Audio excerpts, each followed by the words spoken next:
നമ്മുടെ കാലാവസ്ഥയ്ക്കൊരു പ്രത്യേകതയുണ്ടല്ലേ. വെയിലായാൽ അടിമുടി വെയിലും ചൂടും, മഴയായാലോ അടാപടി മഴ. 2 ആഴ്ചയ്ക്ക് ശേഷം സൂര്യനെ നെത്തി നോക്കുന്നത് ഇന്ന് ആദ്യമാണ് കേട്ടോ. അപ്പോൾ ഞാൻ വിചാരിച്ചു നമ്മുടെ പറമ്പിലേക്കും മുറ്റത്തേക്കൊക്കെ ഒന്ന് ഇറങ്ങി നോക്കാം. അതെന്താണേലും നന്നായി. ഇതാ കിടക്കുന്നു നമ്മുടെ റംബുട്ടാൻ, പഴുത്ത് തുടുത്ത് പാകമായിട്ട്. പിന്നെ നമ്മൾ വിടുവോ? അപ്പം തന്നെ അവനെ കൈക്കലാക്കി.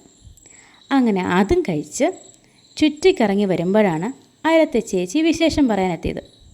കയ്യിലിരിക്കുന്ന റംബുട്ടാൻ കണ്ട് ചേച്ചി പറഞ്ഞു, ഇത് ഇങ്ങനെ കഴിക്കുന്നതിലും നല്ലത് മോളെ ജ്യൂസ് അടിച്ച് കുടിക്കുന്നതാണെന്ന്. എന്നാൽ പിന്നെ അതൊന്ന് ട്രൈ ചെയ്യാമെന്ന് ഞാനും വിചാരിച്ചു. ഇന്ന് വരെ ഞാൻ കഴിച്ചിട്ടില്ല കേട്ടോ റംബുട്ടാൻ ജ്യൂസ്.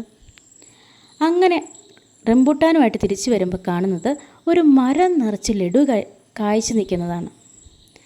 ഇതാണ് മഞ്ഞ റംബുട്ടാൻ. കാര്യം ആളുകൾക്കിടയിൽ കുറച്ച് സ്വീകാര്യത ഇവന് കുറവാണെങ്കിലും എനിക്കിഷ്ടം ഈ മഞ്ഞ റംബുട്ടാനാണ്. കാരണം ഇതിനുള്ള മധുരം നമ്മുടെ ചുവന്ന റംബുട്ടാൻ ഉണ്ടാവില്ല. എന്നാൽ പിന്നെ ഇവനെയും കൂട്ടിയേക്കാം ജ്യൂസിനെന്ന് ഞാൻ വിചാരിച്ചു. അങ്ങനെ അതുമായിട്ട് വീട്ടിലെത്തി റംബുട്ടാൻ പൊളിച്ച് അതിൻ്റെ കാമ്പെടുത്ത് മാറ്റിവെച്ചു.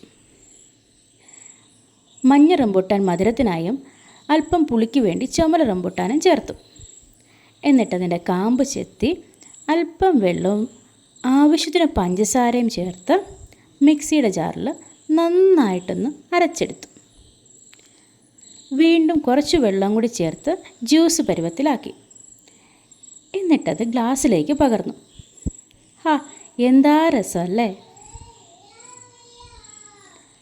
അങ്ങനെ വളവള വെളുത്തിരിക്കുന്ന നമ്മുടെ ജ്യൂസിൽ മേമ്പൊടിയായിട്ട് വെള്ളത്തിൽ കുതിർത്ത് വെച്ച ചിയാ സീഡും കൂടെ ആയപ്പോൾ എന്താ അവൻ്റെ ഗമ. പിന്നെ ജ്യൂസ് ആയാൽ അല്പം തണുപ്പ് വേണ്ടേ, അതുകൊണ്ട് തന്നെ കുറച്ച് ഐസും കൂടി അതിലേക്കിട്ടു. തീർന്നു, നമ്മുടെ ജ്യൂസ് റെഡി. അങ്ങനെ റംബുട്ടാൻ ജ്യൂസും കുടിച്ച് എൻ്റെ ഇന്നത്തെ വിശേഷം ഞാൻ അവസാനിപ്പിക്കുന്നു. അപ്പോൾ നിങ്ങളെല്ലാവരും ഇത് ട്രൈ ചെയ്ത് നോക്കണം.